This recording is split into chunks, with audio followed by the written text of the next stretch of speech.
Allah, dapat sama-sama kita menjalani kehidupan kita di atas muka bumi Allah Subhanahu wa taala ini dengan kita berusaha untuk meningkatkan keimanan dan ketakwaan kita kepada Allah, dan kita bersyukur kepada Allah Subhanahu wa taala kerana alhamdulillah sehingga ke saat ini Allah Subhanahu wa taala masih lagi memberikan hidayahnya kepada kita. Dan kita berdoa mudah-mudahan hidayah Allah Subhanahu wa taala itu akan berkekalan kepada kita insya-Allah. Tuan-tuan dan puan-puan muslimin dan muslimat, pertamanya alhamdulillah hari ini hari pertama saya, bukan hari pertama, kali pertama saya menjejakkan kaki ke Surau Ar-Rahmah Seksyen 8. Pernah lalulah kawasan ni tapi tak pernah masuk sampai ke surau. So hari ini hari pertama saya berada dengan tuan-tuan di Seksyen 8 ni. Yang kedua, sebenarnya saya merasa kerdil untuk datang ke surau tuan-tuan ni. Sebab tengok seorang-seorang semua nampak gaya lain macam, kealiman dia, kewarakan dia. Sebab saya yakin dan saya percaya ramai ustaz-ustaz turun ke surau Ar-Rahmah ini. Dan saya pun tak perasan yang saya menggantikan Al-Fadhil Ustaz Dasuki, seorang tokoh ulama muda yang cukup disegani. Kalau saya tahu memang gantikan dia, confirm saya tak mari dah.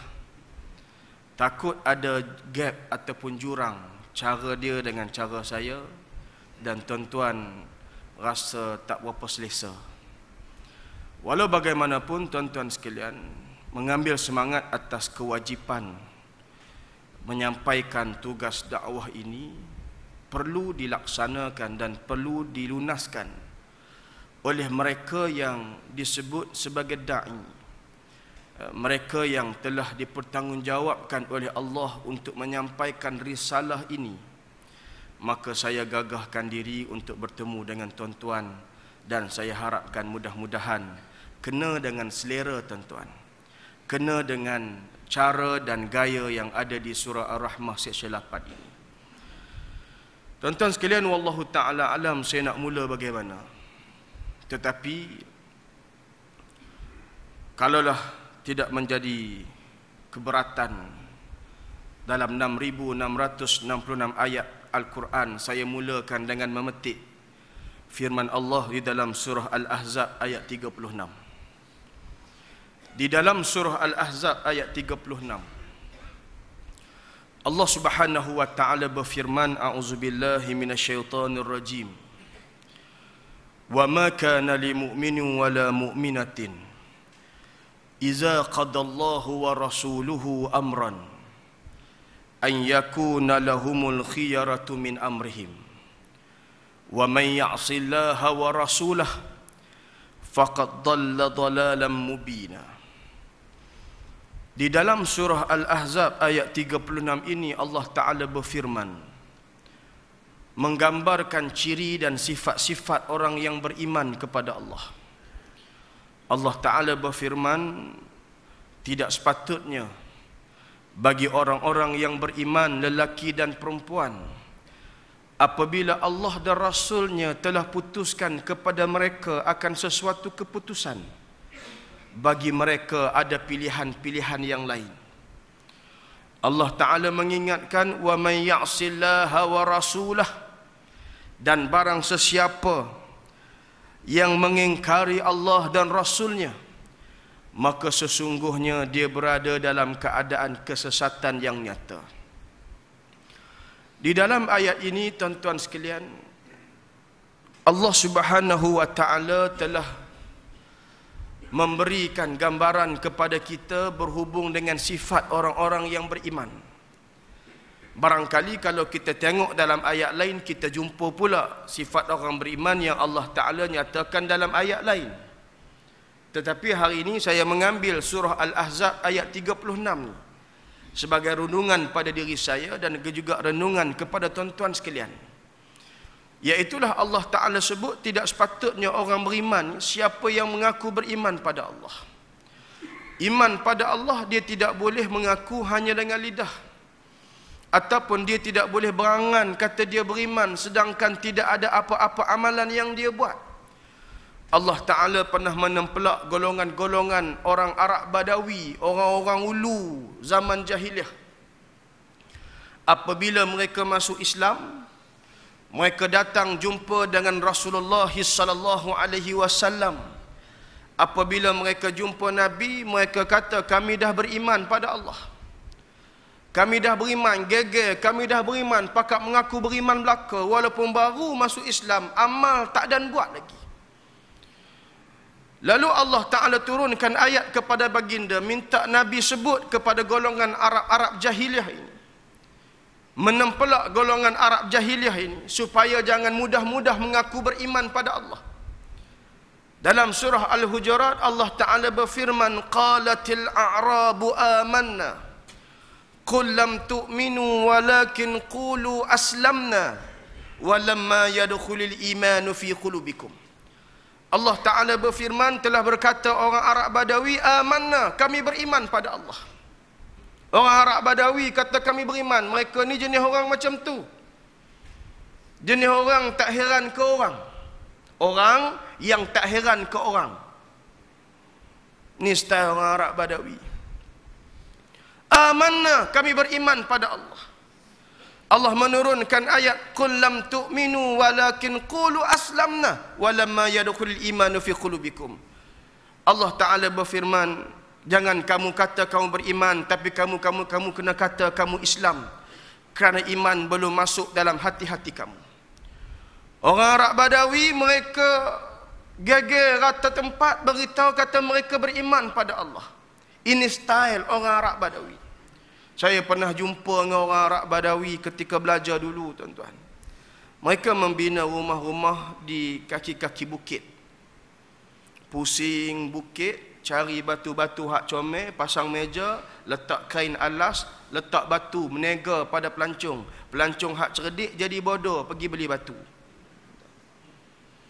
Lalu kita pakat pergi, tuan-tuan sekalian, habis tengok cara hidup mereka, nak balik. Mereka panggil, "Ma, ambil gambar sekali. Musawir ma'ana. Ambil gambar sekali." Kita pun ambil gambar. Iyalah, sebab kita seronok sangat budaya orang lain. Kita orang Melayu, tiba-tiba jumpa Arab, seronok nak mengambil Arab, gambar Arab. Sebab jarang jumpa orang Arab. Macam kita duduk di Malaysia, duduk jumpa dengan lembu, kebau, tak teringin nak ambil gambar dengan lembu, kebau. Cuba pergi negara Arab, jumpa unta, berebut nak ambil gambar dengan unta. Ha? Sebab apa? Sebab kita jarang jumpa. Lalu tuan-tuan sekalian, bila ambil gambar nak naik atas bah, dia panggil, ya Malizi, ta'al hana. Budak Malaysia, mari sini. Kita kata, sudah bapa. Dia kata, anta musawir ma'aya, lazim tadfa 10 genih. Hang ambil gambar dengan aku, wajib kena bayar 10 ringgit, dia kata. Ni style Arab Badawi. Ambil gambar dengan aku, wajib kena bayar 10 ringgit. Kita kata apa pasal pula? Wajah dan harga dia ada bayaran, tuan-tuan. Lalu kita kata, la, haram alaik. Tak boleh, aku tak saya bayar. Seduit pun tak saya bayar. Dia pegang dah kain seluar kita, dia panggil habis anak beranak dia mari. Bila sampai anak beranak dia kepung kita, tuan-tuan, dia tahan, suruh menikah dengan kakak dia, baik bayar 10 ringgit naik atas bah dia. Tak pasal-pasal. Itu style Arab Badawi. Waktu Nabi SAW duduk saja-saja, orang Arab Badawi mari jumpa Nabi, ya Rasulullah, akharibur rabbina fanunajih au ba'idin fanunadih. Wahai Rasulullah, adakah Allah Ta'ala itu dekat dengan kita supaya kami boleh munajat perlahan-perlahan, bisik perlahan-perlahan, ataupun Allah Ta'ala tu jauh, kami nak pekik? Ada makna juga orang Arab Badawi tanya. Kita tak pernah tanya soalan begitu. Siapa pernah tanya soalan dekat Ustaz Dasuki begitu? Allah Ta'ala dekat ke Allah Ta'ala jauh? Kalau Allah Ta'ala dekat, Arab Badawi kata kami nak bisik je, nak cakap perlahan-perlahan, munajat dah confirm Allah Ta'ala dengar. Tapi dah kalau Allah Ta'ala duk jauh, kami nak pekik Allah, nak pekik bagi kuat. Allah Ta'ala dengar. Allah Ta'ala dekat ke Allah Ta'ala jauh? Tuan. Ketika itulah Allah Ta'ala turunkan ayat kepada Nabi kita Muhammad sallallahu alaihi wasallam sekaligus kepada kita semua. Dalam surah Al-Baqarah Allah Ta'ala berfirman, wa idza sa'alaka ibadi anni fa inni qarib ujibu da'watad da'i iza da'an, ila akhir ayat. Allah Ta'ala berfirman, apabila hamba-hambaku bertanya kepada kamu wahai Muhammad tentang aku, jauh ke dekat, fa inni qarib, aku ni dekat. Allah Ta'ala sebut, aku ni dekat, aku ni hampir dengan manusia. Ujibu da'watad da'i iza da'an, aku memakbulkan doa orang-orang yang berdoa. Ini Allah Ta'ala sebut pada kita. Justru tuan-tuan, orang Arab Badawi ini begitu style dia. Maka bila dia jumpa Nabi, amanna, kami beriman pada Allah. Allah turunkan ayat beritahu pada Arab Badawi, qul lam tu'minu walakin qulu aslamna. Kamu jangan kata kamu beriman, tapi kamu kata kamu Islam. Saya nak sebut di sini nilai iman tu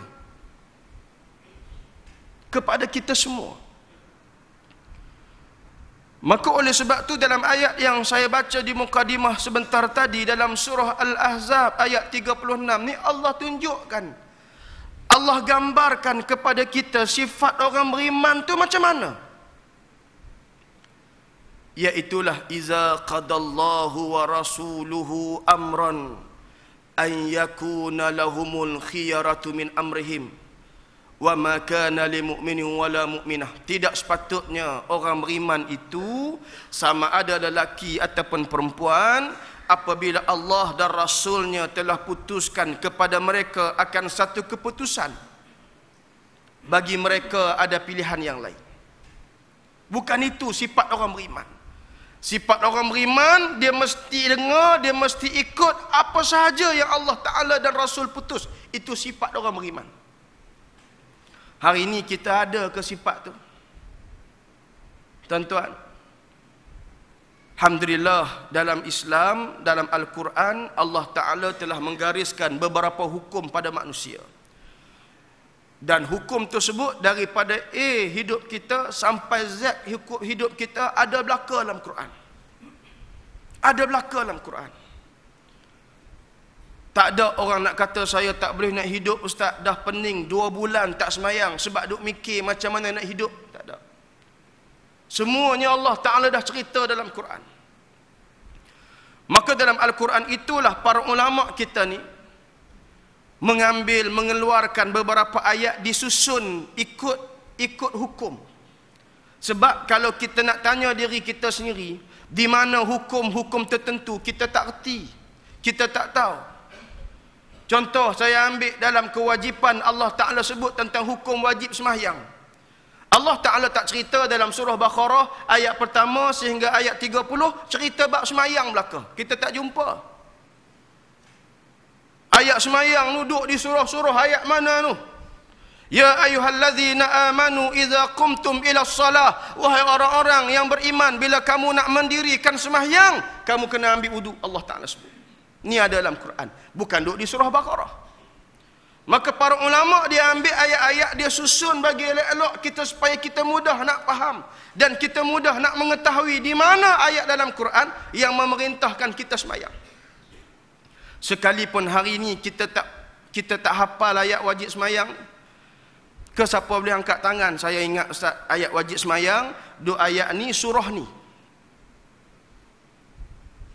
Mana ayat wajib kita nak semayang maghrib ni 3 rakaat. Kalaulah ada Tok Syekh mana mari, hari ni kita tak semayang isyak sebab tak ada dalam Quran. Siapa berani bangun kata tak betul?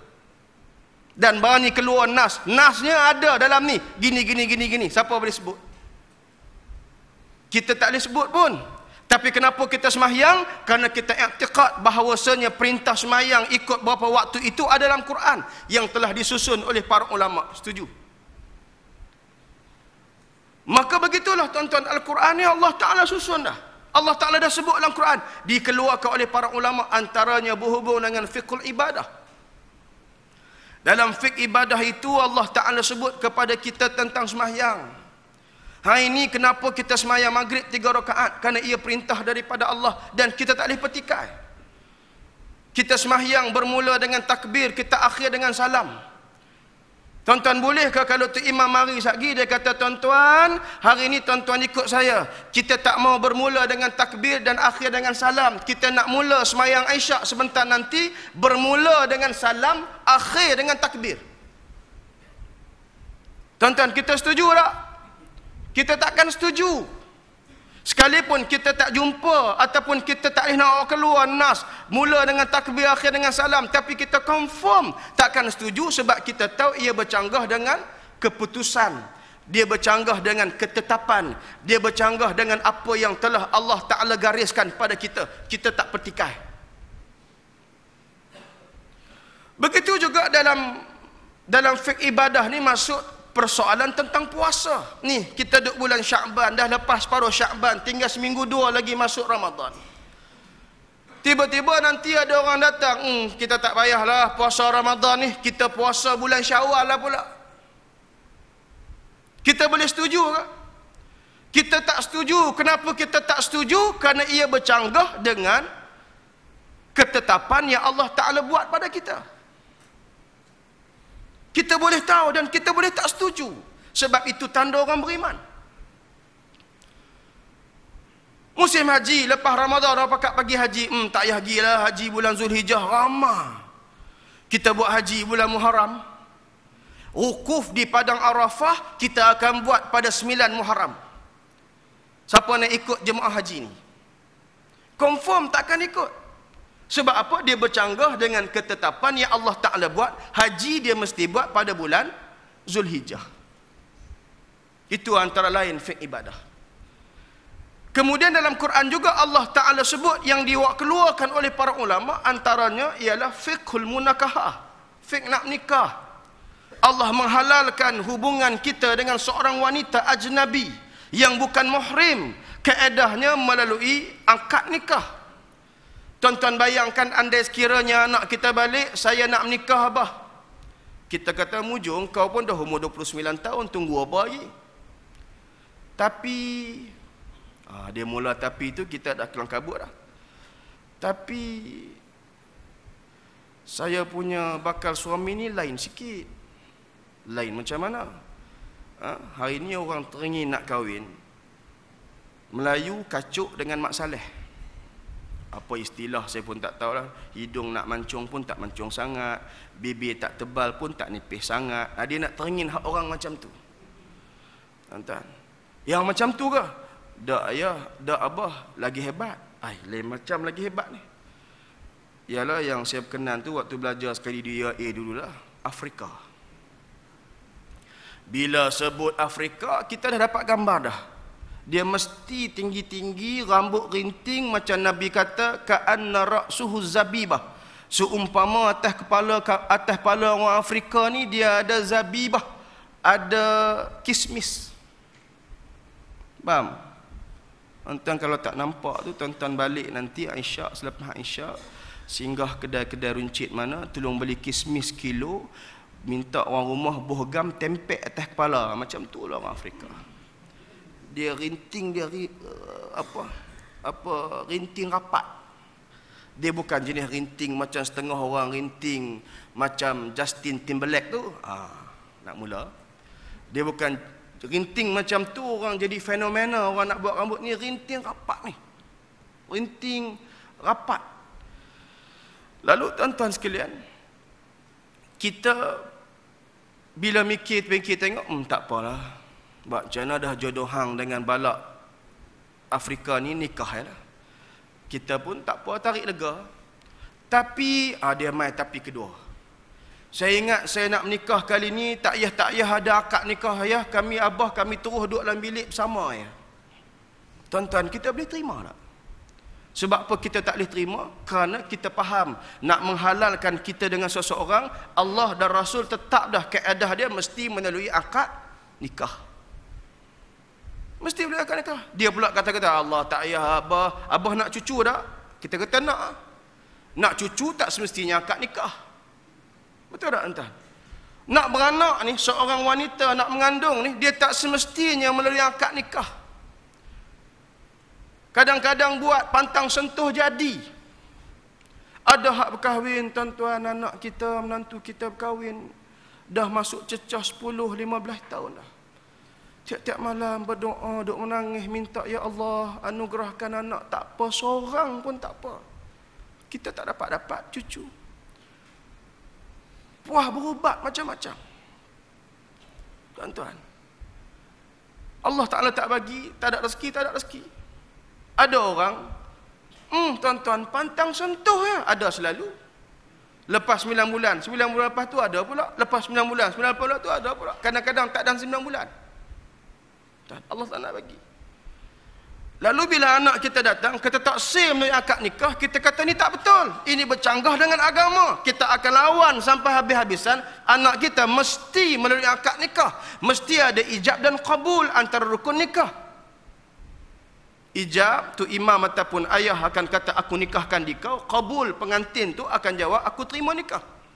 Itu rukun daripada rukun nikah. Sebab apa kita tak mau nak bercanggah? Itu ketetapan dan keputusan Allah. Selesai. Begitu juga dalam Quran Allah Ta'ala sebut tentang fiqhul muamalah, yang membahaskan tentang muamalah, macam mana kita nak jual beli. Allah Ta'ala sebut dalam Quran, wa ahallallahu al-bai'a wa harrama riba. Allah halalkan jual beli, Allah haramkan riba. Siapa berani kata riba tu halal? Siapa berani kata riba tu halal? Jelas-jelas Allah Ta'ala sebut riba tu haram. Maka kita takkan kata berani, takkan berani kata halal, kerana Allah dah putus benda tu haram. Tuan-tuan, satu lagi dalam Quran antara yang Allah Ta'ala sebut dan diwak keluar oleh para ulama ialah apa yang dipanggil sebagai fiqhul janayah, hukum ke atas penjenayah, yang melibatkan hukum hudud, hukum qisas dan hukum ta'zir. Bila balik pada hukum ni, kenapa umat Islam sebahagiannya tidak melihat wajib seperti mana kita lihat pada semayang tadi? Kenapa kita tak boleh nak berubah semayang? Tak boleh nak tegur tu imam, semayang Isyak tak payah buat 4 lah. Kita tengah duduk semangat naik syekh ni, kita semayang Isyak 6 rakaat. Kenapa kita tak sebut begitu? Kenapa kita tak berani nak ubah hukum begitu? Jawapannya kerana Allah dah putus begitu. Tapi kenapa dalam bab fiqhul janayah yang Allah datangkan dalam Al-Quran, sumbernya sama seperti mana kita bahas daripada soal semahyang, bagaimana autoritinya sama seperti mana kita ambil nas daripada semahyang. Kenapa dalam bab semahyang kita boleh terima, bab puasa kita boleh terima, bab haji kita boleh terima, bab nak nikah kita boleh terima, bab nak muamalah, nak mengatakan riba tu haram, kita boleh terima. Kenapa sampai bab untuk nak melaksanakan hukum hudud kita kata tak boleh? Kenapa? Sumbernya sama, autoritinya sama. Tuan-tuan dan perempuan muslimin dan muslimat, sebab tu saya sengaja bawa ayat di mukadimah sebentar tadi. Allah Ta'ala sebut dalam surah Al-Ahzab, orang beriman ni dia mesti ikut. Tuan-tuan, kita nak terkeluar daripada Islam bukan tunggu nanti kita tak setuju 30 juzuk. Ustaz, saya bukan tak setuju sampai 30 juzuk, sampai 114 surah. 114 surah tu saya setuju, setengah surah ya saya tak setuju. Ustaz, ada 6,666 ayat dalam Quran yang diittifaq oleh para ulama. Saya bukan tak setuju 6,666 ayat, saya tak setuju ayat hudud dia. Tuan-tuan, jangan kata ayat hudud tilka hududullahi fala ta'taduha. Jangan kata ayat itu. Jangan kata ayat wasariqu wasariqatu faqta'u aydiyahuma az-zani waz-zaniyatu fajidu kulla wahidin minhuma mi'ata jaldah ila akhir ayat. Bukan kata ayat tu tak setuju. Kita tak setuju, tuan-tuan, bismillahirrahmanirrahim. Mazhab Syafi'i, bismillah salah satu daripada ayat surah Al-Fatihah. Kita kena baca Fatihah kita kena baca bismillah waktu baca surah Fatihah. Sebab bismillah salah satu daripada surah Fatihah. Itu mazhab Syafi'i. Maka bismillah tu saya bukan tak setuju surah Fatihah Ustaz. Saya tak setuju kepada bismillah tu kenapa ada huruf ba di depan. Contoh. Kenapa kena bismillah? Saya nak baca Bismillahirrahmanirrahim.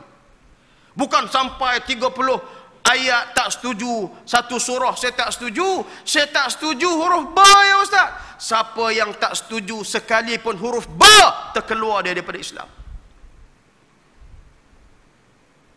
Walaupun huruf ba. Maka oleh sebab itu Allah Ta'ala sebut tentang fiqhul janayah yang disusun oleh ulama. Sumber yang diambil hukum dan nas itu dalam Quran, tuan-tuan. Bukan cedok mana-mana kitab-kitab, kata-kata syair orang-orang Arab. Dia ambil daripada Quran. Ni kita nak masuk Ramadan. Kita akan baca, saya Ustaz insya-Allah masuk Ramadan saya khatam 30 juzuk. Saya tekong 30 juzuk baca khatam Quran. Saya kata bukan tak bagus baca Quran tu. Bukan tak bagus jadi tekong khatam Quran tu. Tapi ada satu masjid di tempat saya tak mau sebut di mana. Time tarawih, berhenti tazkirah, ustaz beri tazkirah, dia keluar. Dia tak mau dengar tazkirah.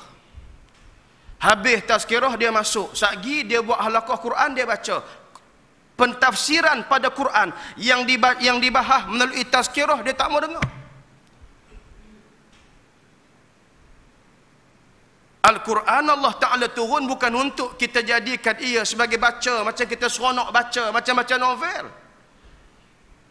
Al-Quran Allah Ta'ala turun untuk ditadabbur, untuk kita laksanakan isi kandungan Quran. Kalau sempat saya akan baca beberapa ayat yang Allah Ta'ala perintahkan pada kita. Lalu nak sebutnya tuan-tuan sekalian, orang yang beriman pada Allah, bila sampai sahaja apa keputusan datang sumber daripada Al-Quran yang sudah tentu berautoriti, kita tidak ada hak untuk bertikai dan tak setuju. Hari ini berlaku dalam masyarakat kita, sebahagian umat Islam minta maaf, dia tak mau bahas benda ni. Silap-silap orang bukan Islam pula mudah untuk terima nak bahas benda ni. Saya tidak cakap kosong tuan-tuan. Dalam 2-3 minggu lepas, saya sendiri antara urus dia, kita buat dialog hudud dengan masyarakat non-Muslim di restoran kari kepala ikan Sri Gombak di Gombak. Kita jemput mencecah hampir 40 orang lebih yang datang, non-Muslim, Cina dan India. Kita panggil seorang ustaz doktor, dia ambil bidang undang-undang sivil dan undang-undang syariah. Dia boleh cakap orang putih, dia boleh cakap Melayu, dia boleh cakap secara jelas, memberi penerangan pada masyarakat non-Muslim. Dia bercakap 15-20 minit, kemudian dia buka soalan. Bila dia buka soalan, hampir setiap daripada 40 orang yang dengar ataupun yang hadir pada hari itu bertanya soalan kepada doktor tersebut. Akhirnya kita buat kesimpulan pihak Arustia, mereka yang datang golongan non-Muslim yang keluar daripada restoran tersebut hasil mendengar penjelasan tentang hudud, mereka keluar dalam keadaan mereka pastinya tidak akan tentang hukum hudud. Itu non-Muslim. Kejayaan kita buat tak sembunyi tuan-tuan, dialog hudud. Cuba kita buat banner, surau, tapi surau rahmah tak payahlah. Surau rahmah ni buat turun siapa pun tak apa. Surau-surau hak belah lah. Cuba buat banner dialog hudud tuan-tuan. Tunggulah. Tak dan sampai banner pelekat pagi, petang, pengurusi surau kena panggil dah dengan pejabat agama daerah. Kenapa buat forum dialog hudud? Tengoklah kalau tak percaya. Siapa yang hantar surat untuk komen pada pejabat agama? Bukan non-Muslim, tetapi di kalangan umat Islam. Tuan-tuan, saya pernah berkhidmat pejabat agama, saya tahu sikap umat Islam. Yang duk komplain, sound duk kuat tuan-tuan. Bukan masyarakat non-Muslim, orang Islam sendiri. Saya pernah bekerja pejabat agama sampai surat minta pihak pejabat agama siasat masjid tiap-tiap malam kuliah maghrib. Ni kepala otak tu ada. Ni tolong siasat. Mereka memungut beberapa suara beberapa individu dalam Korea tersebut, siapa yang tak setuju kuliah maghrib tiap-tiap hari. Sampai tahap tu, tuan-tuan. Zaman Nabi bukan kuliah maghrib, zaman Nabi tiap-tiap waktu.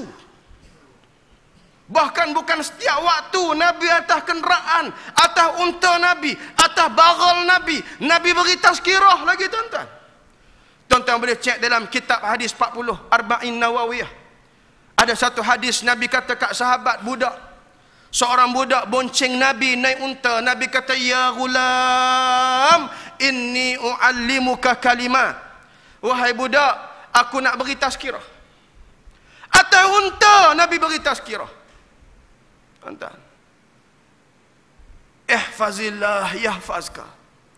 Ihfazillah tajidhu tujahaka, Nabi kata. Kamu jagalah hubungan kamu dengan Allah, nescaya Allah akan jaga kamu. Kamu jaga hubungan kamu dengan Allah, kamu akan rasa Allah bersama dengan kamu. Nasihat tazkirah ni atas unta. So nak sebutnya, non-Muslim sebahagiannya boleh terima. Bercakap, bahkan memberikan, menjadi lidah pada Islam untuk menerangkan pada rakan mereka yang bukan Islam tentang keadilan yang ada dalam hukum jenayah, yang boleh diambil daripada hukum hudud dan qisas. Hari ini umat Islam tak sampai tahap tu boleh bercakap. Mereka boleh bercakap, tuan-tuan. Allahu Akbar.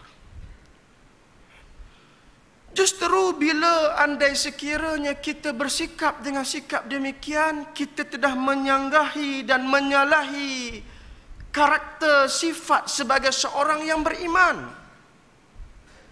Yang Allah putuskan dalam Al-Quran, orang yang beriman itu seperti mana ayat yang saya baca di muqaddimah sebentar tadi. Orang beriman dia mesti terima apa sahaja yang ada dalam Quran. Ustaz, saya bukan tak terima, tapi tak boleh buatlah ni, waktu tak kondusif. Itu hujah yang diguna pakai. Saya kalau orang kata begitu, tuan-tuan, ibarat Lee Chong Wei dalam Piala Thomas baru ni, bola tanggung betul-betul depan net. Kalau orang kata gitu depan saya lah. Mudah jawapannya. Kalau orang kata begitu, Maha Suci Allah, kenapa kita ni gamak kata begitu pada Allah Ta'ala? Kalau kita kata begitu, maknanya kita dah downgrade Allah Ta'ala sama levelnya dengan manusia. Allah Ta'ala tak erti. Allah Ta'ala tak tahu, oh aku buat hukum ni rupanya sesuai zaman Muhammad ya. Zaman masyarakat Melayu Islam, zaman lah ni tak kondusif rupanya. Kita nak kata Allah Ta'ala tu jahil macam kita. Ya salam. Kalau kita kata begitu, Allah sama level yang dengan manusia. Tak tahu. Sedangkan antara sifat wajib bagi Allah Ta'ala itu, Allah Ta'ala bersifat dengan maha mengetahui. Allah maha mengetahui, tuan-tuan. Maka oleh sebab itu, orang-orang yang beriman pada Allah Ta'ala, mereka kena lihat bagaimana hukum-hukum yang Allah sebut dalam Quran. Dia bukan, macam saya sebut tadi, dia bukan tekstual yang hanya Allah sengaja sebut dalam Quran, habuan kita baca sahaja sebagai habis hayat, sedap baca dengan taranum, tidak. Tetapi Allah Ta'ala menurunkan ayat tersebut untuk kita laksanakan. Antaranya tuan-tuan boleh rujuk di dalam surah Al-Ma'idah ayat 49. Allah Ta'ala berfirman, A'udzubillahi minasyaitanir rajim, wa anahkum bainahum bima anzalallah wa la tattabi' ahwa'ahum wahzarhum an yaftinuka an ba'di ma anzalallahu ilaik fa in tawallaw fa'lam annama yuridullahu an yusibahum bi ba'di zunubihim wa inna katsiran minan nasi lafasiqun. Allah Ta'ala berfirman, dan hendaklah kamu menjalankan hukuman di antara mereka itu dengan apa yang telah diturunkan oleh Allah. Wa anahkum bainahum bima anzalallah. ayat ni Allah perintah, dan hendaklah kamu hukum di kalangan manusia itu bima anzalallah, dengan apa yang Allah buat turun. Tuan-tuan, kita nak letak mana ayat ni? Kalau kita tak ada perintah Allah dalam menghukum kepada penjenayah dalam hukum Islam, kita tak ada. Ni ayat ni kita nak letak mana? Nak letak mana ayat ni? Allah Ta'ala kata, Allah perintah kamu kena hukum di kalangan manusia itu dengan apa yang telah diturunkan oleh Allah. Allah ingatkan pada kita, wala tattabi', jangan sekali-kali kamu mengikut hawa nafsu orang yang tak mau. Allah Ta'ala sebut dah, ada puak-puak yang tak mau. Hei orang beriman, jangan dia ikut nafsu puak-puak tak mau ni. Allah Ta'ala sebut, wahzarhum, kamu kena hati-hati dengan puak-puak ni. Ni tak seronok ustaz ni. Hari pertama mari kata macam ni dah ni. Bukan saya nak kata tuan-tuan, saya baca ayat Quran, saya terjemah. Kalau kita tak disetujui dengan ayat Quran, saya nak baca ayat apa? Kalau saya kata melalui mulut saya, idea saya semata-mata, tuan-tuan boleh tolak, itu sekadar idea saya. Tapi kalau saya bawa ayat Quran, siapa berani untuk menolak ayat Quran? Maka dalam ayat ni Allah Ta'ala perintah, pertama, kamu kena laksanakan perintah Allah, jatuhkan hukuman di kalangan manusia dengan apa yang Allah turunkan.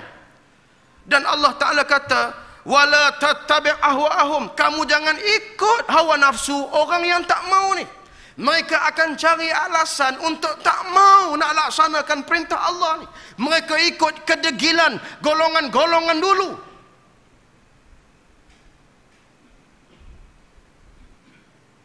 Tuan-tuan, dalam sepotong hadis, kalau di surah Ar-Rahmah ada ustaz mengajar kitab mustikah hadis, dia ada dalam hadis tu.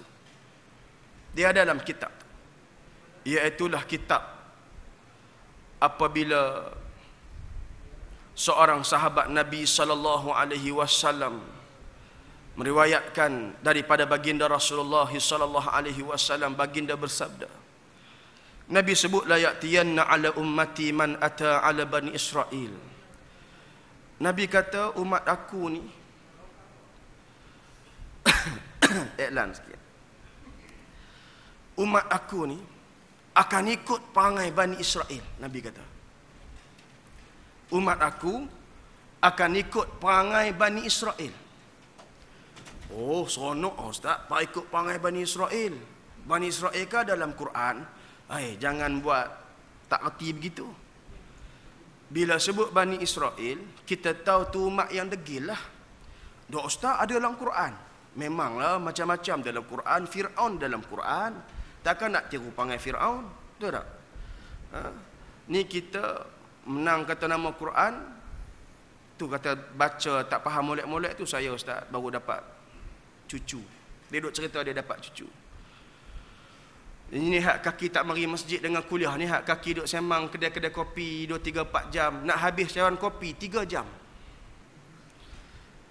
Saya dapat cucu buah ni ustaz. Dia nak cerita, kata dia bangga, saya bangga buah nama anak dalam Quran. Saya kata bagus, Pak Haji ambil mana nama dalam Quran ni, siapa beritahu dak, saya cari sendiri. Nama apa? Alhamdulillah, saya namakan cucu saya cadang kepada anak, cucu saya nama Abu Lahab. Sebab nama Abu Lahab tu ada dalam Quran, tabat yada abi lahabiu wa tab. Boleh ke? Tak boleh ya. Memang nama Abu Lahab dalam Quran, tapi Abu Lahab tu Allah Ta'ala cerita tentang kejahatan, kezaliman. Bahkan Allah sebut, Allah azab Abu Lahab ni. Macam tu cerita Bani Israel ni. Kan? Nabi kata umat aku la ya'tiyanna ala ummati ala ma ata Bani Israel. Umat aku akan ikut perangai Bani Israel. Oh, bangga ustaz, kita macam golongan Bani Israel. Dah. Bani Israel ni Allah cerita dalam Quran antara umat yang degil. Umat yang degil. Orang Kedah sebut umat yang hawak. Tuan-tuan, degil. Lalu bila cerita umat yang degil, barangkali kita ikut ni benda-benda kecil ikut. Nabi kata tidak. Nabi kata umat aku akan tiru perangai Bani Israel, sehingga kalau ada di kalangan umat Bani Israel yang sanggup berzina dengan ibu mereka sendiri, akan ada di kalangan umatku yang sanggup berzina dengan ibu sendiri, sebab tiru perangai Bani Israel. Tuan, Allahu Akbar. Maka Nabi kata, wa inna bani Israel tafarraqat ala sintaini wa sab'ina millah wa taftariqu ummati ala salasin wa sab'ina millah kulluhum finnar illa millatan wahidah. Qila wa man hiya ya Rasulullah? Qala Rasulullah sallallahu alaihi wasallam ma ana alaihi wa ashabi, atau kama qala alaihi salatu wassalam. Rasulullah bersabda, bila Nabi kata umat aku akan ikut perangai Bani Israel, degil Bani Israel, ikut juga. Umat Bani Israel, Nabi kata dia terpecah sebanyak 72 pahaman agama. 72 Nabi kata. Dan umat aku, kita kata kalau 72 Bani Israel, teruklah kita barangkali sikit lah. Nabi kata, wa taftariqu ummati ala salasin wa sab'ina millah. Akan tetapi terpecah umat aku sebanyak 73 pahaman agama. Lebih besar daripada puak-puak Bani Israel ni. Maknanya apa? Degil lagi kita. Maknanya degil lagi kita. Yang menggerunkan kita apabila Nabi sebut kulluhum finnar illa millatan wahidah. Semua dalam api neraka melainkan satu ya. Maknanya 72 dalam neraka, hak betul satu ya. Kalau Nabi sebut 72 betul, satu dalam neraka, lega sikitlah. Kan? Barangkali kita hak nombor 70 pun tak apa dah. Ni Nabi tak kata 70 tu betul, satu dalam neraka. Nabi kata 72 tu dalam neraka, hak betul ya. Lalu sahabat bertanya balik pada Nabi, siapa yang dikatakan satu tu ya Rasulullah? Macam mana, apa sikap, apa sifat, apa pegangan mereka sehingga mereka itu tergolong dalam golongan yang satu, yang tidak digolongkan sebagai golongan ahli neraka? Maka Nabi kata, ma ana alaihi wa ashabi, orang-orang yang berpegang dengan peninggalan aku dan peninggalan sahabat-sahabatku. Ini orang yang betul. Saya bukan nak kata siapa betul, siapa tak betul, bukan hak saya. Tapi saya nak baca hadis Nabi. Nabi kata yang betul itu saya. Satu yang betul itu. Iaitulah siapa yang berpegang dengan apa yang Nabi bawa dan apa yang sahabat bawa. Orang yang tolak Nabi bawa, dia terkeluar. Orang yang tolak sahabat bawa, dia juga terkeluar. Dia mesti pegang kedua-duanya. Apa yang Nabi bawa, iaitu Al-Quran dan hadis, dan apa yang sahabat bawa, iaitulah apa yang sahabat ambil daripada Nabi SAW. Itu ya. Lalu dalam hadis ni, poin yang saya nak sebut, Nabi kata umat aku akan tiru perangai Bani Israel. Maka Allah Ta'ala sebut awal-awal lagi, kamu jangan ikut hawa nafsu puak-puak yang tak mau. Puak-puak yang tak mau ni perangai macam Bani Israel, degil. Nabi mereka kata hak tu, mereka kata hak lain. Nabi sebut hak ni, mereka kata hak tu. Degil, tuan-tuan. Maka Allah Ta'ala sebut dah, kamu kena suruh pemimpin-pemimpin kamu laksanakan hukum ke atas penjenayah bima anzalallah, dengan apa yang Allah Ta'ala turunkan, dan jangan sekali-kali kamu dengar dan mengikut hawa nafsu orang yang tak mau. Mereka akan cari jalan untuk tak mau nak laksana perintah Allah ni.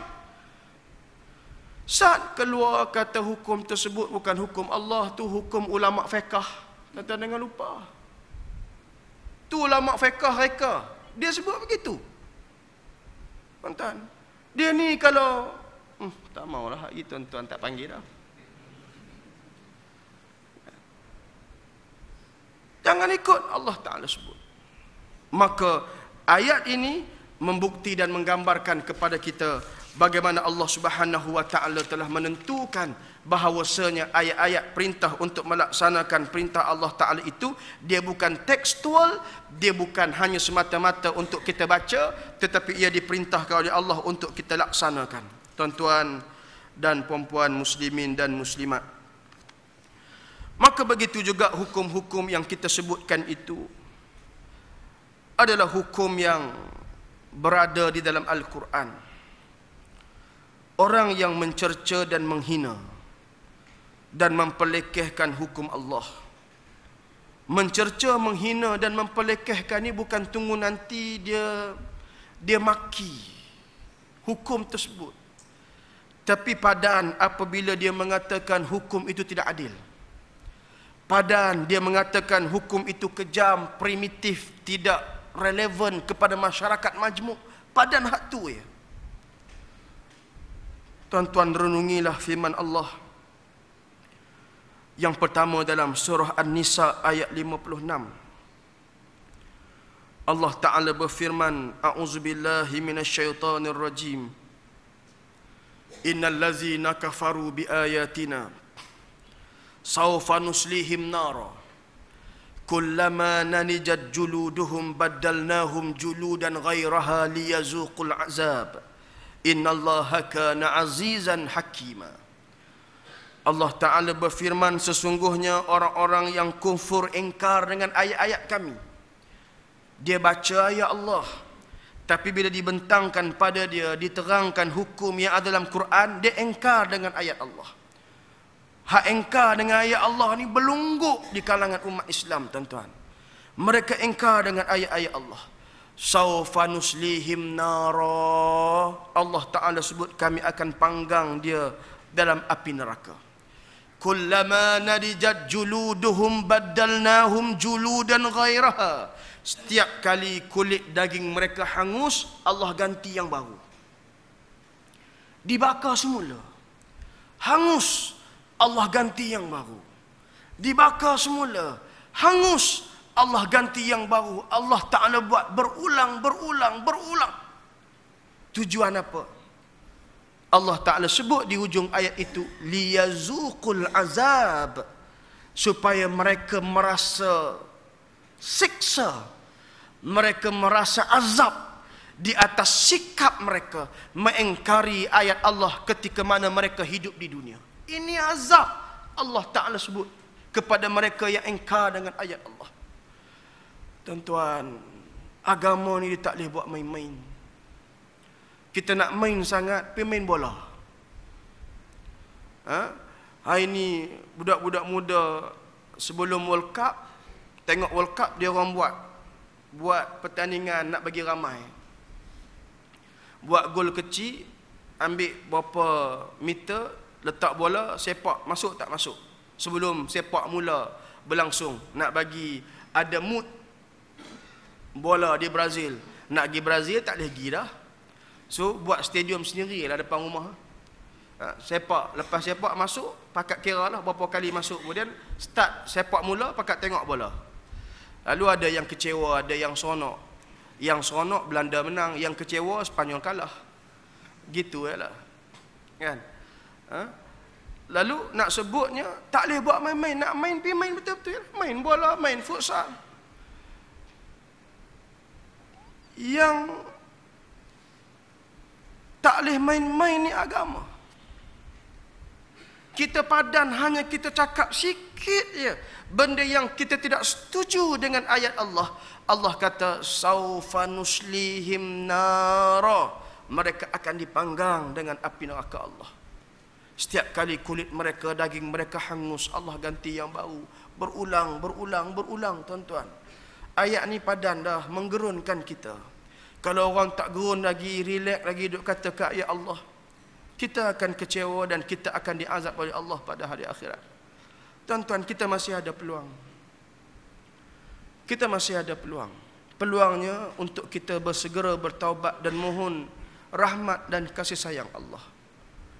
Kalau kita sedar sekarang, tutup buku cerita lama, tak apa. Jangan kita kata, habislah ustaz, saya tak apalah. Daripada muda tak setuju dengan ayat Allah, tengah-tengah ni tak setuju pun bukan boleh masuk syurga juga. Biar tak setuju terus sampai mati. Jangan begitu. Itu orang cakap orang tak mengaji. Orang mengaji dia tidak begitu.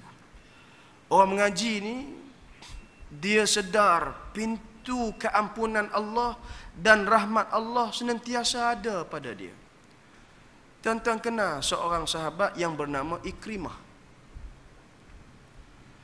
Ikrimah ni dia anak Abu Jahal. Anak Abu Jahal.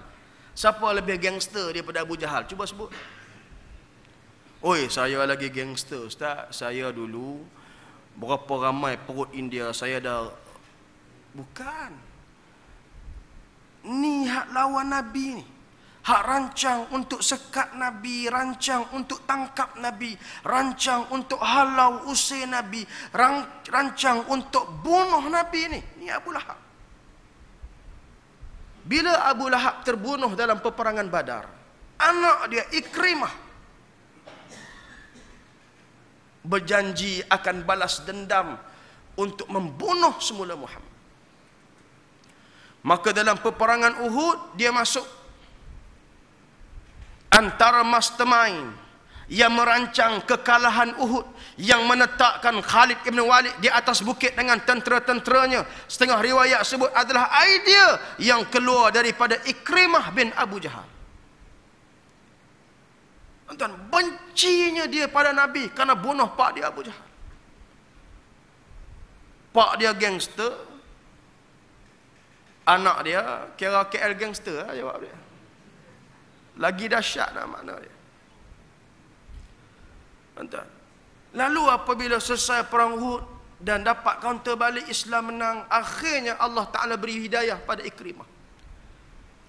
Maknanya segangster-gangster Ikrimah bin Abu Jahal, dia masuk Islam, dia menerima hidayah, dia betulkan zaman silap dia. Sekalipun zaman silap dia sampai ke tahap merancang membunuh kekasih Allah, tapi Allah Ta'ala membuka pintu taubat sekalipun pada insan yang bernama Ikrimah bin Abu Jahal.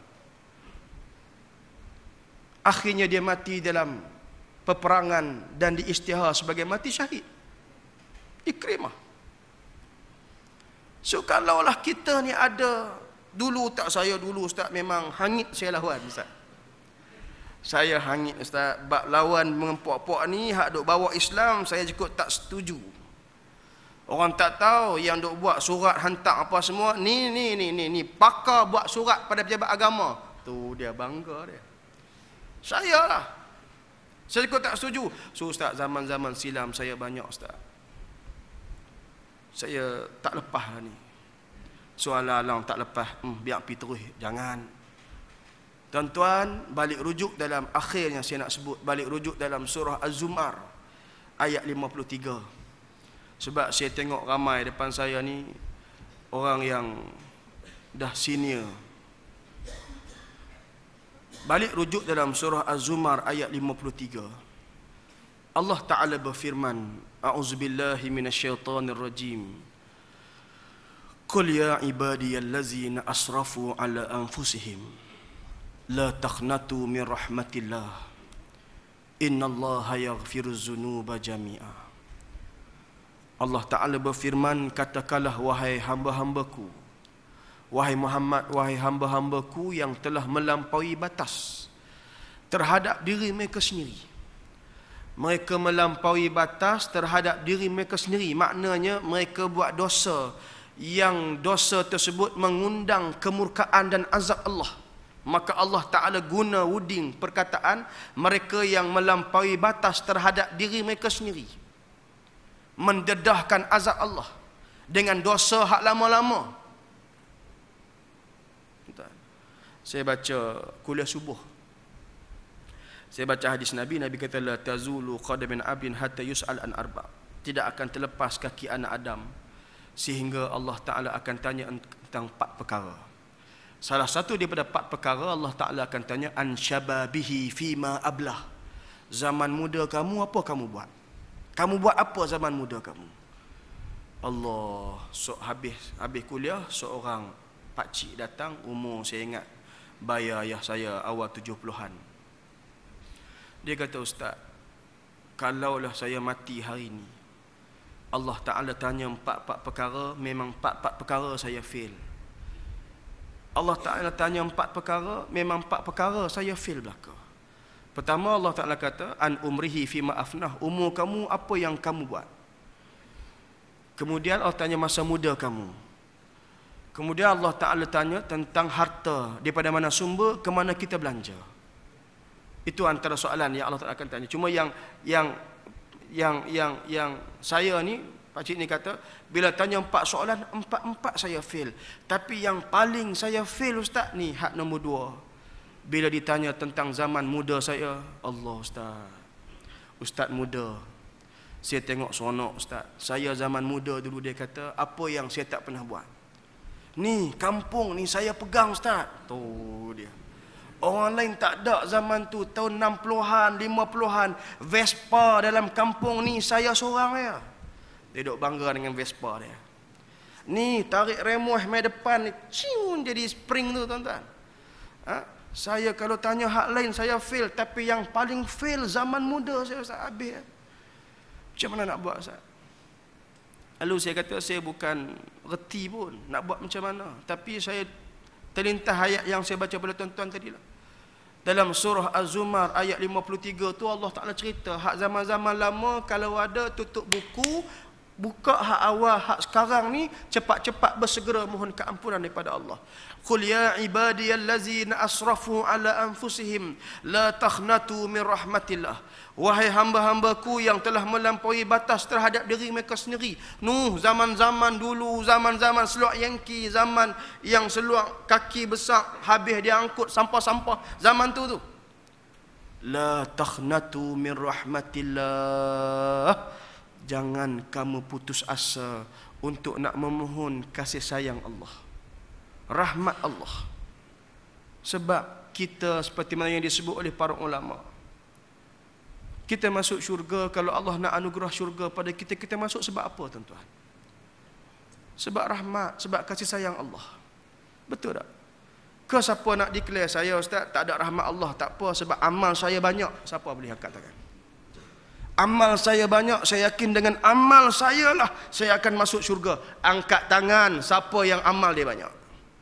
Kita tak paling mampu, tak mampu nak mengaku. Sebab bila kita semak diri kita, kita bandingkan dengan generasi para sahabat yang dijanjikan syurga, Allah jauh langit bumi.